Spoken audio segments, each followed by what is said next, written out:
1절로 3절의 말씀을 가지고 복받는 자의 삶이란 제목으로 이 시간 하나님의 말씀을 함께 나누고자 합니다. 세계적인 소설가 중에 한 사람으로 잘 알려진 톨스토이가 그가 썼던 글 중에 세계의 물음이라는 글이 있습니다. 세계의 물음. 거기에 보면 그는 세 가지의 질문을 다음과 같이 하고 있습니다. 첫째, 이 세상에서 가장 중요한 시간은 언제인가? 둘째, 이 세상에서 가장 필요한 사람은 누구인가? 셋째, 이 세상에서 가장 중요한 일은 무엇인가? 이 세 가지의 질문을 하면서 톨스토이는 이 질문에 대한 답을 이렇게 설명했습니다. 첫 번째로, 이 세상에서 가장 중요한 시간은 지나간 과거도 아니고 불확실한 미래가 아닌 지금 현재가 가장 중요한 시간이다라고 말했습니다. 두 번째로, 이 세상에서 가장 필요한 사람은 옛날 내가 알던 사람도 아니고 또 앞으로 만날 사람도 아닌 매일같이 내가 만나고 있는 바로 이 사람이 내가 가장 중요하다고 필요한 사람이다 라고 말하고 있습니다. 그러니까 여러분, 지금 이렇게 만나고 있는 사람이 여러분 가장 필요한 사람이에요. 마지막 세 번째로, 톨스토이는 이 세상에서 그렇다면 가장 중요한 일은 무엇인가 라는 질문에 대해 그는 이렇게 말합니다. 현재 내가 만나는 사람에게 선을 행하며 사는 것이 가장 중요한 일이다 라고 말했습니다. 저는 이 세 가지의 질문 중에서도 제가 관심 있게 살펴본 질문은 바로 세 번째 질문입니다. 이렇게 질문해 볼 수 있는 거죠. 나에게 있어서 이 세상에서 가장 중요한 일은 무엇인가? 아까 여러분 예배라고 했잖아요. 특별히 예수 믿는 우리들에게 있어서 가장 중요한 일은 단연코 영혼 구원하는 일이 아닌가 싶습니다. 그러나 여러분, 이것 못지않게 중요한 것을 또 하나 꼽으라고 한다면, 우리가 이 땅 가운데 살면서 주님 예수를 잘 믿고 그리고 주님이 주시는 복을 이 땅 가운데 누리며 기뻐하며 사는 것이야말로 이 세상에서 가장 중요한 일이 아닌가 싶습니다. 왜요? 예수 믿으면, 예수 잘 믿으면 복 받기 마련이거든요. 진짜 잘 믿으면 복 받습니다. 성경에 그 위대한 인물들을 보면 예수 믿고 복 받지 않는 사람이 없어요. 그리고 잘 되다가도 나중에 어려운 일이 있었지만 마지막 끝은 어떻게 해요? 항상 해피엔딩으로 끝냈던 것을 볼 수 있습니다. 단 중요한 것은 예수를 잘 믿어야 된다라는 거죠. 특별히 오늘 말씀은 하나님께서 주시는 그 복을 받을 만한 사람이 어떤 사람이고, 그리고 그들은 어떠한 삶을 살아가는지에 대한 내용이 구체적으로 설명되고 있는 말씀이라 할 수 있습니다. 오늘 저는 두 가지만 나누려고 하는데요. 하나님이 복을 주시는 사람은 어떤 사람인가? 첫 번째는, 하나님께서 주시는 복을 받는 사람은 죄를 멀리하는 자입니다. 여러분, 1절의 말씀을 다 함께 화면을 보고 읽겠습니다. 복 있는 사람은 악인들의 길을 따르지 아니하며 죄인들의 길에 서지 아니하며 오만한 자들의 자리에 앉지 아니하고. 다른 성경인 현대인의 성경에 보면요, 1절을 이렇게 기록하고 있습니다. 다시 한번 읽어볼까요?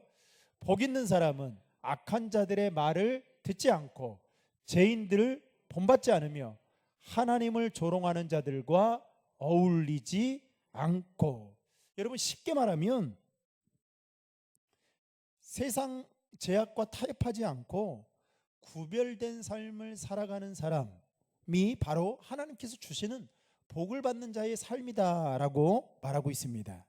특별히 1절에 보면 악인이라는 말이 나와요. 그런데 이 악인은 어떤 사람을 이야기하고 있냐면 경건하지 않은 자, 곧 인격이 바르지 못하고 생각이 부도덕한 자를 악인이라고 주석에서는 이렇게 표현하고 있습니다. 이런 자들은 시대조류에 편승해서 살아갑니다. 또 스스로를 현명하다고 생각하고 적당하게 요령을 피우며 이 세상을 살아갑니다. 세상적으로 보면 아주 이런 사람들을 현명한 자 같다라고 말을 하기도 하고 또 자기 실속을 잘 차리는 사람처럼 보이죠. 마치 에스더서에 나오는 하만과 같은 사람이 바로 이런 사람, 이런 부류에 속한 자들입니다. 그런데 여러분 에스더서를 보면 결국 하만이 어떻게 됩니까? 왕에게 뇌물을 바쳐서 환심을 사서 모르드게와 함께 유다 민족을 다 말살시키려고 했는데 나중에 어떻게 해요? 그것들이 수포로 돌아가게 됐고 자신이 만든 장대 위에 그가 매달려 죽게 되는 일로 그의 인생은 끝이 나게 됩니다.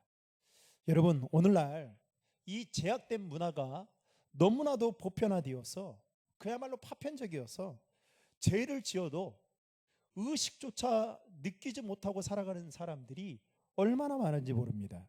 여러분 왜 제가 물어볼게요. 왜 여러분 말씀 읽고 기도해야 될까요? 왜 말씀 읽고 기도해야 될까요? 네? 여러분 말씀을 읽지 않으면 나를 제대로 돌아보질 않아요. 기도도 나를 돌아봐야 기도가 제대로 된 기도를 하거든요. 그런데 나를 돌아보지 않는다는 것은 내 삶을 어떻게 살아왔는지 돌아보지 않는다는 거예요. 그러면 어떻게 될까요? 그냥 시대의 그냥 흐름에 편승해서 살아가는 겁니다. 그런데 말씀을 읽으면 어떻게 해요? 그 말씀이 나를 내 심장을 찔리는 거예요. 그 말씀이 나를 내 마음을 요동시킵니다. 그러면서 내 죄를 여러분 사탄은 우리의 죄를 자꾸만 숨기게 만들어요. 그래서 회개하지 못하게 합니다. 그런데 여러분 성령님은 어떻게 하신지 아십니까? 우리가 말씀 듣고 기도하게 하면 우리의 죄를 숨겨둔 꼭꼭 밑에 숨겨두었던 마치 침전물처럼 가라앉았던 그것을 더 드러내게 만들어서 결국 우리를 살리십니다. 그 과정이 부끄럽고 수치스럽고 조금은 다른 사람들이 보기에 민망할지라도 오히려 그것이 사는 길인 거죠. 우리가 말씀을 읽고 기도해야 되는 이유는 죄를 죄로 여길 수 있는 통로가 바로 하나님의 말씀이고 기도이기 때문에 그렇습니다. 그런데 오늘날 현대인들은 어떻게 해요? 말씀 읽지 않고 기도하지 않다 보니까 죄 짓는 것을 아주 너무나도 쉽게 생각합니다. 제가 오늘 여러분 달력을 보셔서 아시겠지만 달력을 보신 분들은 빨리 제일 먼저 여러분 달력 보면 뭘 봅니까? 저는 달력 보면 뭘 보는지 아세요? 저는 뭘 볼까요? 저는 우리 교회 표요를 먼저 봐요. 근데 아무렇지 않는 사람은 그림 봅니다. 이거 그림 뭐. 그 여러분 혹시 표요를 봤습니까? 우리 장로님들은 정책당일 때 이미 알고 계시지만 여러분 표요를 봤냐고요? 달력 안 받으셨어요? 왜 귀한 분들이 안 받으셨어요? 이따가 이제 받아가시는데 보시면 거기에 예배와 전도에 힘쓰는 교회 이렇게 잡았습니다. 근데 제가 우리 교회 제가 오늘도 이제 목양 칼럼을 썼잖아요. 아무튼 제가 하고 싶은 그 하나님 주시는 마음을 그냥 적어요.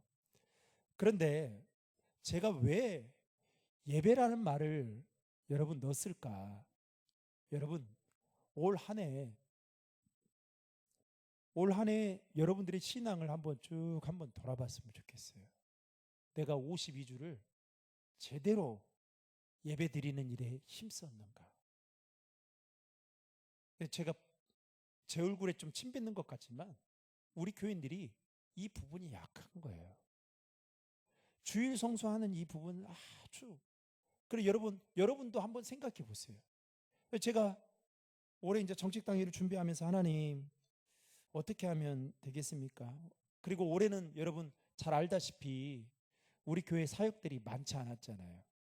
그러면서 하나님 저에게 주셨던 마음은 야 주님을 기쁘시게 하는 일에 그러면 힘써라 그랬거든요.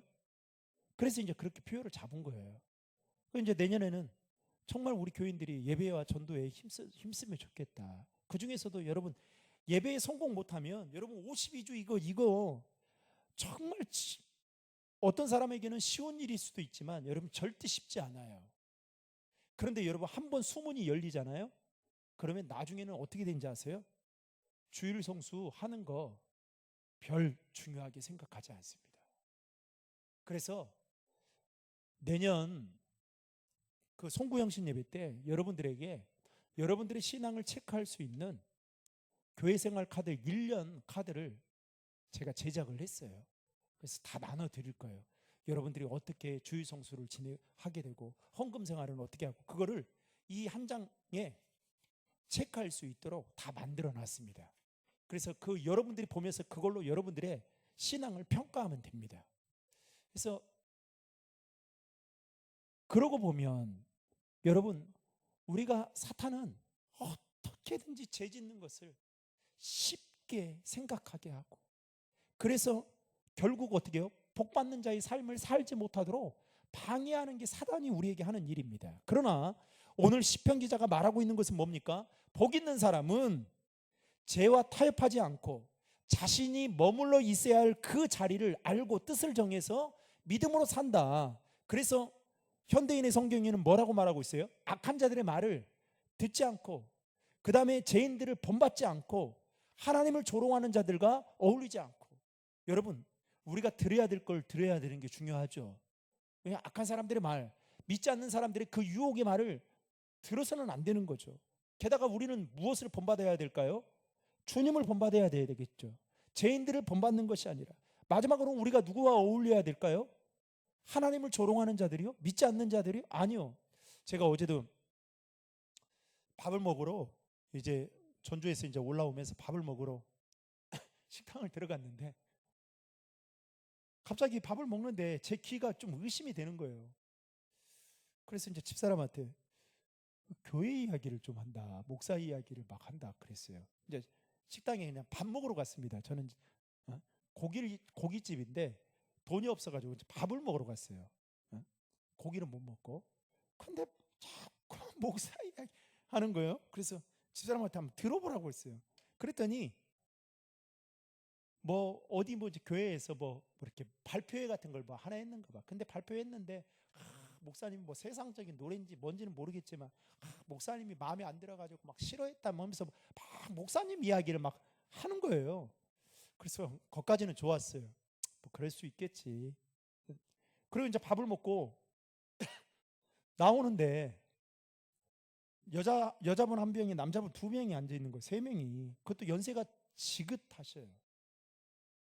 그런데 거기에 소주, 맥주 그러면서 그 이야기도 교회 이야기도 얼마나 크게 하는데 제 멀리 떨어져 있는데도 다 들리는 거예요. 그래서 어쩜 그냥 조용히 그냥 드시지 왜 그런 이야기까지 하실까 싶은 생각이 들어서 저 교회 목사님은 누구실까 이런 생각이 드는 거예요. 마음이 참 좋지 않았습니다. 여러분 하나님께서 주시는 복을 받는 사람은 타협하지 않는 사람이에요. 하나님께서 주시는 복을 받는 사람은 머물러 있어야 할 자리가 어떠한 자리인지를 정확하게 구별할 줄 알고 살아가는 사람들입니다. 바라기는 그 자리가 때로는 손해 보이고 어리석어 보일지라도 말입니다. 사랑하는 성도 여러분, 저는 우리 신도림 중앙에 있는 모든 성도들이 주님께서 주시는 그 복을 받아 누리는 자들이 되기를 주님의 이름으로 축복합니다. 그러기 위해서는 어떻게 해요? 죄 짓는 일을 자리에 머물러서는 안 된다라는 거죠. 마지막 두 번째로 하나님께서 주시는 복을 받는 사람은 어떠한 사람이냐? 2절의 말씀입니다. 같이 읽겠습니다. 오직 여호와의 율법을 즐거워하여 그의 율법을 주야로 묵상하는도다. 아멘. 즉 하나님의 말씀을 즐거워하고 주야로 묵상하는 하나님의 말씀을 가까이 하는 사람이 복을 받는 사람이다라고 말하고 있습니다. 여러분 시편 기자는 분명하게 우리에게 가르쳐주고 있어요. 우리가 즐거움의 대상이 어떠한 소유나 어떠한 성취에 있는 것이 아니라 여호와의 율법, 즉 하나님의 말씀이 우리의 즐거움의 대상이다라고 분명하게 말하고 있습니다. 자, 그렇다면 우리가 왜 하나님의 말씀을 가까이 해야 될까요? 시편 기자는 시편 19편 7절과 8절에서 하나님이 말씀이 주는 즐거움에 대해서 이렇게 기록하고 있습니다. 같이 읽겠습니다. 여호와의 율법은 완전하여 영혼을 소성시키며 여호와의 증거는 확실하여 우둔한 자를 지혜롭게 하며 여호와의 교훈은 정직하여 마음을 기쁘게 하고 여호와의 계명은 순결하여 눈을 밝게 하시도다. 아멘.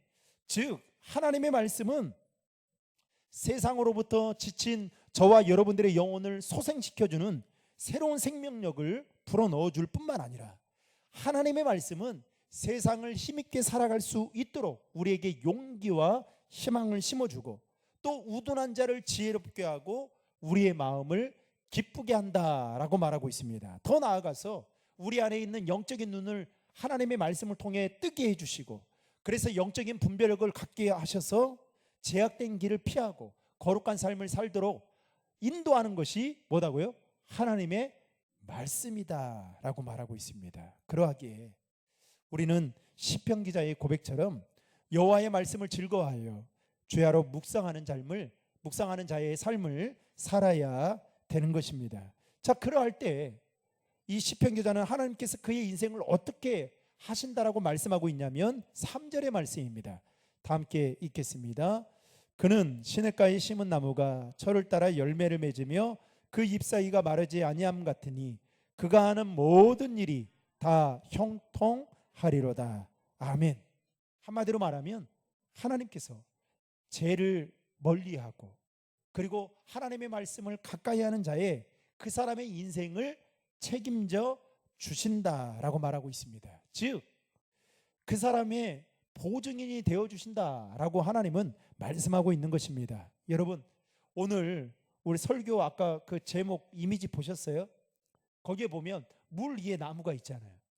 시냇가에 심은 나무는 여러분 가뭄이 와도 걱정이 없습니다. 왜냐하면 그 뿌리가 강 밑에 쭉 내려져 있기 때문이죠. 이와 마찬가지로 하나님께서 붙드시는 인생은 삶의 어려움과 때로는 고난이 찾아온다 할지라도 그 신앙이 주님께 있기 때문에 반드시 일어설 뿐만 아니라 마침내 승리하게 되고 좋은 결실을 맺게 된다라는 겁니다. 제가 이번에 처음으로 김장하러 이제 갔어요. 또 달마다 이렇게 처갓집으로부터 얻어먹으니까 그 빚을 좀 갚아야겠다 싶어서 우리 교회에 또 12월 7일 날 하는데 미리 시험차, 우리 뭐 장로님들이 잘 아시던데 미리 시험차 이제 갔습니다. 그런데 그때가 언제였는가 아무튼 추석 때인가 그랬던 것 같아요. 추석날 이제 처갓집에서 하룻밤 자고 이제 올라오는 그 아침 일찍 그 텃밭에 풀을 뽑아야 된다고 해서 배추밭에 그래서 이제 앉아가지고 풀을 다 뽑았습니다. 또 제가 또 한 꼼꼼 하거든요. 그런데 꼼꼼하기도 하고 또 빨라요. 논 일은 못하는데 밭일은 억수로 잘합니다. 하도 밭일을 많이 해봐가지고. 근데 그때 이제 배추가 이렇게 심어져 있는데 조그마한 배추였는데 보니까 막 뻥뻥뻥뻥뻥 이 벌레들이 얼마나 많이 먹었던지 그래서 제가 풀을 뽑으면서 문득 이런 생각이 들었어요. 이거 죽은 거 아닌가? 그런데 이거 어떻게 이거 풀 뽑는 게 이게 좀 무모한 일이 아닌가 싶었어요. 그런데 이제 이번에 배추를 다 뽑아가지고 이제 절임하고 먼저 그러는데 그러시는 거예요. 그 배추 궁금했어요. 어디에서 가져오셨는지. 그랬더니 제가 풀 뽑았던 데에서 가져왔다는 거예요. 그래서 설마 내가 그때 봤을 때는 완전히 이게 생명력을 잃어가지고 이거는 진짜 먹을 수 없다. 이건 버려야 되는 일이다 싶었는데 거기서 나왔다고 하니까 믿어지지가 않는 거예요. 그러더니 저희 장인어른이 마지막에 그러는 거예요. 지금도 남아있으니까 가서 한번 보고 오라는 거예요. 그래서 제가 생각해 봤습니다. 가기는 싫고, 그런데 여기서 났다고? 그래서 제가 이제 제 궁금한 것을 막 장인어른한테 막 했더니, 아무튼 그것은 겉에 있는 거라 이제 속에서 그 배춧잎들이 나오면서 그렇게 이쁘게 했다는 거예요. 그러면서 제가 그때 알게 됐어요. 눈으로 볼 때에는, 여러분, 우리가 그러잖아요. 이 땅에 살면서 적당하게 죄도 짓고, 그리고 조금 타협할 줄도 알고, 그러면 어때요? 지혜로워 보이고, 슬기로워 보이고, 현명한 것처럼 보이고, 참 융통성이 있다라고 말할 수 있겠지만, 그리고 그렇게 살아가는 것이 때로는 우둔해 보이고 어리석어 보이고 정말 앞뒤 꽉 막혀 있는 것처럼 보이지만, 여러분, 하나님은 어떤 사람을 원하시느냐? 오늘 말씀처럼 복을 받을 만한 사람, 죄를 멀리하고, 그럼에도 불구하고 죄를 멀리하고 하나님의 말씀을 가까이 하는 사람에게 하나님은 어떻게 해요? 시냇가에 심은 나무와 같이 철을 따라 열매를 맺게 하신다라는 사실입니다. 바라기는 저와 여러분의 삶이 하나님께 복을 받는 자의 삶이 돼요. 시냇가에 심은 나무와 같이 철을 따라 열매 맺어 더 나아가서 하는 모든 일들마다 형통케 되는 그 은혜가 있기를 주님의 이름으로 축원합니다.